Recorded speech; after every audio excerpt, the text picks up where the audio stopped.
कैसे हैं आप लोग? अच्छे होंगे और 17वीं बीपीएससी का तैयारी कर रहे होंगे। लेकिन आज जो वीडियो बना रहा हूँ ना, वो एक छोटा सा शायरी है, उसको सुनकर आप समझ जाइएगा। कुछ तो गलत हो रहा है उन दीवारों के पीछे, कुछ तो गलत हो रहा है उन दीवारों के पीछे। सियासत मत करो इन अंधी सरकारों के पीछे। जिस तरह सरकार अंधा हो गया है, विद्यार्थियों की बात नहीं सुन रहा है, नहीं समझ रहा है। लगातार यह प्रयास किया जा रहा है कि 17वीं बीपीएससी में जो गलत हो रहा है उसको सुधार किया जाए, लेकिन बीपीएससी भी मौन है, सरकारें भी मौन हैं, और दीवारें तो अपने आप में बहुत कुछ बोल रही हैं, बहुत कुछ बयां कर रही हैं। और यह जो बातें हो रही हैं ना, उस पर बात करना भी ज़रूरी है, क्योंकि छात्रों का हित इससे जुड़ा हुआ है।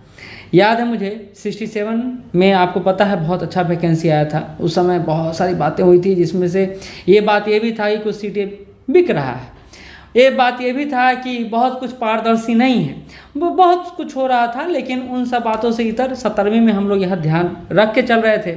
और चेयरमैन ने जब मीटिंग बुलाया टीचर का, तो हम लोग से बोला भी गया कि इस बार जो हम लोग सिस्टम क्रिएट किए हैं वो ना एकदम फुल प्रूफ है, कोई शक शुबा मत रखिए कि धांधली होगा या कुछ ऐसा होगा।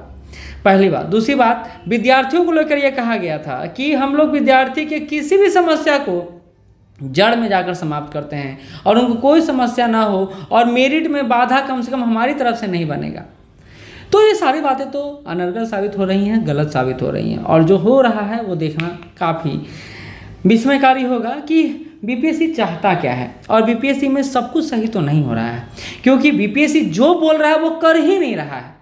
वो आप डायलॉग सुने होंगे, जो मैं बोलता हूँ वो मैं करता हूँ, और जो मैं नहीं बोलता हूँ वो तो बिल्कुल करता हूँ। भला स्थिति बीपीएससी के संदर्भ में विपरीत चला जाता है।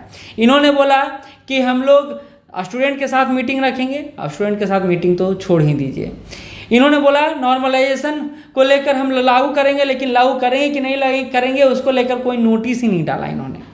13 दिसंबर को आपका पीटी एग्जाम है, लेकिन उसको लेकर सिर्फ एक बार जो आपका न्यूज उड़ा, फेक न्यूज, उसके संदर्भ में बस इन्होंने बताया कि नहीं अभी तक हम लोग 13 दिसंबर को लेकर ही चल रहे हैं। लेकिन उसके बाद क्या, उसके बाद सब मौन है, सब शांत है। तो बहुत सारी बातें हैं जो इस वीडियो के माध्यम से मैं आपके साथ करने वाला हूं। साथ ये भी करने वाला हूं कि अभी विद्यार्थियों के बीच सबसे बड़ी समस्या क्या आ रही है और किनको से उनके 2-4 होना पड़ रहा है, तो उस पर बात करूं। उससे पहले ये बता दूं कि हम लोग यह जानते हैं, और ख़ास करके मैं पिछले 8 से 9 सालों से इस फील्ड से जुड़ा हुआ हूं, तो मैं जानता हूं कि लास्ट टाइम में किसका तैयारी होता है। तो लास्ट टाइम में करंट अफेयर बिहार स्पेशल का तैयारी होता है, और इन दोनों का मैं श्योर शॉर्ट बैच लेकर चल रहा हूं। अभी 15 से 16 क्लास हो चुका है, और सिर्फ क्लास नहीं हुआ है, क्लास के साथ साथ आपको पीडीएफ मिल रहा है, बाइलिंगुअल नोट्स मिल रहा है, सब कुछ मिल रहा है। इसके साथ एमसीक्यू क्वेश्चन मिल रहा है। ये सारा हम लोग करवाते जा रहे हैं, और ये हम लोग यह मान के चलें, यानी मेरा यह प्रयास और विद्यार्थियों का यह कहना है कि हम लोग अगर इस तरह प्रयास किए तो 90 से 95% क्वेश्चन यहाँ से आ सकता है। देखिए, कैन भी कह रहा हूँ, एग्जैक्ट नहीं, क्योंकि मैं सेटर नहीं हूँ, लेकिन मैं क्या कर रहा हूँ, ओवरऑल प्रयास कर रहा हूँ। करेंट अफेयर में बेमिसाल प्रयास कर रहा हूँ, बीपीए बिहार स्पेशल में कोशिश कर रहा हूँ कि वो मैक्सिमम सेक्शन जहाँ से क्वेश्चन पूछा जा रहा है वो कवर करवा दूँ, और हैंड रिटेन नोट्स देते जा रहा हूँ बिहार स्पेशल में। और करेंट अफेयर में हैंड रिटेन नोट्स भी मिल रहा है, प्रिंटेड नोट्स भी मिल रहा है, और वार्षिकांक भी दे रहा हूँ, प्रतियोगिता दर्पण भी करा रहा हूँ, क्रॉनिकल भी करवा रहा हूँ। और ये दोनों बैच मात्र आपको 399 मिल रहा है। कैसे इस बैच को ज्वाइन करना है, कैसे नहीं ज्वाइन करना है, आप इस नंबर पर कॉल कर सकते हैं, व्हाट्सअप कर सकते हैं, या यहाँ पर जाके आप डायरेक्टली इस ऐप पे उस बैच को बाय कर सकते हैं, खरीद सकते हैं। कैसे इस बैच को लेना है, कैसे परचेज करना है, क्योंकि अभी ये 399 में दोनों बैच आपको मिल रहा है, बहुत ही आसान शर्तों के साथ हम लोग आपको तैयारी कर रहे हैं। और वो शर्त सिंपल सा है कि आपको जो मैं प्रोवाइड कराते जा रहा हूँ आपको पढ़ते चले जाना है, कोई भी कॉम्प्रोमाइज़ वहाँ नहीं करना है। और ये मान के चलिए कि हम लोग जिस तरह सेक्शन बाय सेक्शन तैयार किए हैं ना, प्रश्न छूटेगा नहीं, बिल्कुल निश्चित रूप से यहीं से आएगा। तो आप लोग बस इसको फॉलो करते चलें। ये जो ऑनलाइन या ऑफलाइन का फीस था उसमें हम लोग ने कम कर दिया है। अब आपको अगर आप सिंगल बैच लेते हैं तो 251 में आपको मिल जाएगा। अब देखिए ना, सुविधा कितना ज़्यादा मिल रहा है। और लास्ट टाइम में यही दोनों सब्जेक्ट है जो आपको सबसे मुश्किल लगता है, जिसको मैं सबसे आसान बना रहा हूँ, याद रखिएगा ये बात को, ठीक है। अब इस फिगर को देखिए, क्या लग रहा है आपको? आसमान भी शांत है और सागर भी शांत है। अब ये शांति का 2-3 मतलब होता है। अगर आसमान साफ है तो दूसरा स्थिति ये हो सकता है कि बहुत कुछ परिवर्तित होने वाला है। सागर शांत है तो हो सकता है ये शांत ही रहे, नहीं तो ये उमड़ने लगेगा तो सुनामी भी ले आएगा। यही दोनों के स्थान पर मैं अगर बीपीएससी को रख दूं तो आप एग्जैक्ट इसको देख सकते हैं। बीपीएससी में क्या है, क्या होगा, कैसे होगा, क्या होने जा रहा है, कुछ नहीं, मौन है सब कुछ शांत है। जैसे लगता है कि बीपीएससी में कोई चेयरपर्सन ही नहीं है, कुछ नहीं है, कोई सिस्टम नहीं है, कोई बोलने वाला नहीं, कोई सुनने वाला नहीं, कोई कहने वाला नहीं। इसलिए अतुल प्रसाद सर का याद आता है, जब हर बात उनका एक ट्वीट आता था और छात्र हों चाहे शिक्षक हों सभी लोग उस ट्वीट को एनालिसिस करने में लग जाते थे, समझने में या समझाने में लग जाते थे। तो आज के चेयरपर्सन के साथ यही दिक्कत है, और दिक्कत यही नहीं है, कई सारी दिक्कत है। जैसे 70 बीपीएससी को लेकर सब कुछ क्लियर नहीं है, सब कुछ अंधेरे में है, ऐसा मैं कहूँ तो ज़्यादा वास्तविकता होगा, क्योंकि आप नॉर्मलाइजेशन को लेकर बात नहीं कर रहे हैं।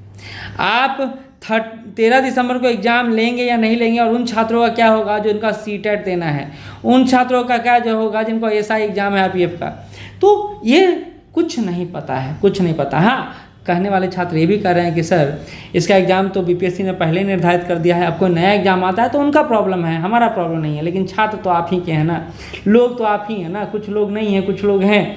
लेकिन सीटेट वालों के साथ क्या होगा?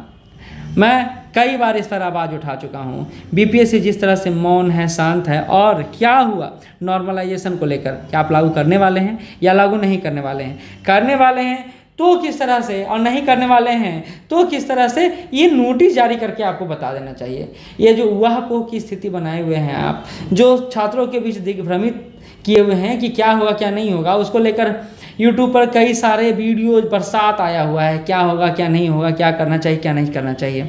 साथ ही स्टूडेंट मीटिंग का क्या हुआ? क्या बीपीएससी चेयरपर्सन अपने बात से मुखर गए हैं? मतलब वो अब इसको मानने को तैयार नहीं है कि स्टूडेंट के साथ मीटिंग करना अच्छा रहेगा, वास्तविक रहेगा। और अगर इतना ही जल्दी वो अपने बातों से मुकर जाते हैं तो आगे क्या होगा वो तो राम ही जाने। तो वास्तविकता में ये है कि बीपीएससी में अभी सब कुछ क्लियर नहीं है, कुछ भी क्लियर नहीं है, ऐसा मैं कहूँ तो ज़्यादा वास्तविक होगा।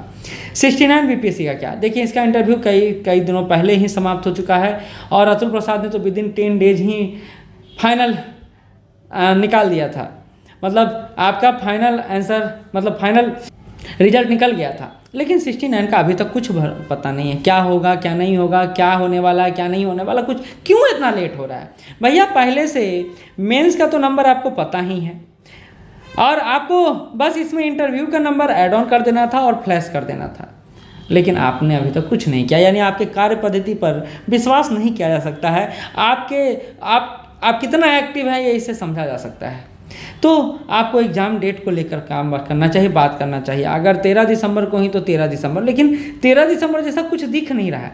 जो भी टीचर बात करें कि हाँ 13 दिसंबर को होगा, तो उनके पास बस एक आधार है कि बीपीएससी ने नोटिस जारी करके सब कुछ कह दिया। लेकिन एग्ज़ाम होने के पहले, पीटी होने के पहले बहुत सारी बातों को क्लियर भी करना है, वो क्लियर अभी तक नहीं किए हैं। तो बातें तो बनेंगी, और बनेंगी तो दूर तक दौड़ेंगी, और दौड़ेंगी तो सकारात्मक नकारात्मक निकल के आएगा ही। फिर आप इस पर बोलें उस पर बोलें, इससे काम नहीं चलेगा। जहाँ तक बात नॉर्मलाइजेशन का रहा, तो टीचर मीटिंग में ही पता चल गया था कि 1-2 टीचर को छोड़ करके बाकी सारे टीचर इस बात को लेकर एग्री हैं कि नहीं, नॉर्मलाइजेशन नहीं लागू होना चाहिए। एक बात और यहाँ पर सुनना और समझना जरूरी होगा कि मुख्यमंत्री के पास जो मिलने का बात चल रहा था, उसमें छात्रों का सपोर्ट नहीं रहा है, बिल्कुल नहीं रहा है। कुछ छात्रों के मिलने से कुछ नहीं होगा। दबाव बनाने की जो प्रक्रिया है वो सामूहिक रूप से होता है, पर्सनल रूप से नहीं होता है। तो ये सारी बातें हैं जो अभी बीपीएससी को लेकर क्लियर नहीं है। कई सारे छात्र डे बाय डे फ़ोन करते हैं, मैसेज करते हैं 13 दिसंबर को होगा या नहीं होगा। तो किसी के मुंह से भी सुनिएगा, वो बोल रहे हैं कि क्लियर कर दें क्लियर कर दें, यानी उनको ही पता नहीं है, कुछ भी क्लियर नहीं है। जो भी चल रहा है वो इस बात पर चल रहा है कि एक नोटिस आया बीपीएससी का, उसमें बोला गया कि 13 दिसंबर को ही हम लोग एग्जाम को लेकर अभी तैयारी कर रहे हैं। वो पूर्ण हो पाया है नहीं हो पाया है, मार्केट में तो बहुत सारी बातें हल्ला है। जैसे बोला जा रहा है कि अभी तो बीपीएससी को सेंटर ही नहीं मिल पाया है, एग्जाम कैसे ले पाएंगे। तो ये अफवाहें हो सकती हैं, कई सारी बातें हो सकती हैं, लेकिन इस बीच बीपीएससी अगर क्लियर कर दे सब कुछ तो बहुत अच्छा होगा। कम से कम एग्जाम के पहले जैसे नॉर्मलाइजेशन को लेकर हो रहा है कि क्या बीपीएससी का पीटी का एडमिट कार्ड आ जाएगा, उसके बाद नॉर्मलाइजेशन को लेकर क्लियर स्टैंड देगा बीपीएससी। तो ये बातें हैं जो बीपीएससी को समझनी चाहिए, जाननी चाहिए। कम से कम विद्यार्थियों के हित में अगर काम आप कर रहे हैं तो भी प्यार दिखना भी चाहिए, ये होना भी चाहिए, है ना। तो ये बहुत ज़रूरी बातें हैं। कुछ और बातें जिस पर चर्चा बहुत ज़रूरी है, जैसे छात्र बोल रहे हैं कि सर अभी लास्ट टाइम में क्या पढ़ें क्या छोड़ें, तो मैं तो आपको पढ़ूंगा लास्ट टाइम में बिहार स्पेशल और करंट अफेयर का तैयारी किया जाता है, और वो तैयारी मैं अपने स्तर पर भी करा रहा हूँ, और ये बात कह रहा हूँ कि हम लोग अपने पर 100% तैयारी कर रहे हैं कि अगर आपका 30 क्वेश्चन आता है अगर करंट से, तो उसमें से आपका 25 से 27 क्वेश्चन बन जाए। 100% का श्योरिटी कोई नहीं ले सकता है, ना लेना चाहिए। वहीं बिहार स्पेशल में इस बार क्वेश्चन अच्छा पूछा जा सकता है, तो अगर 30 से 35 क्वेश्चन पूछता है, तो मैं जो तैयारी करा रहा हूँ ये बोल रहा हूँ कि 28 से 30 क्वेश्चन आपका बन सकता है।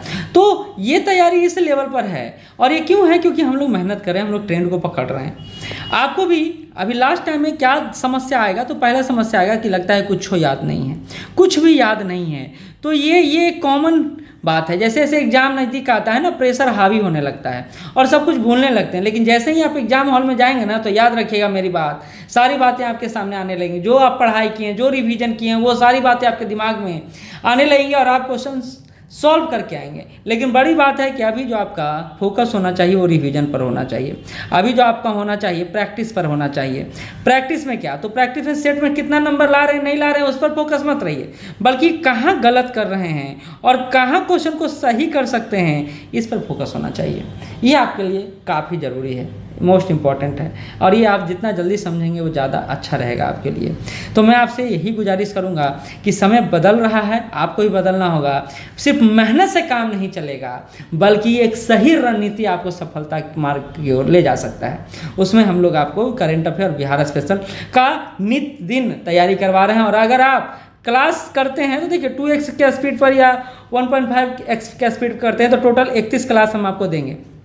आप चाहें तो विदिन 10 डेज तैयारी कर सकते हैं, दोनों विषय का करंट अफेयर का भी और बिहार स्पेशल का भी। ये तो आप पे निर्भर करता है।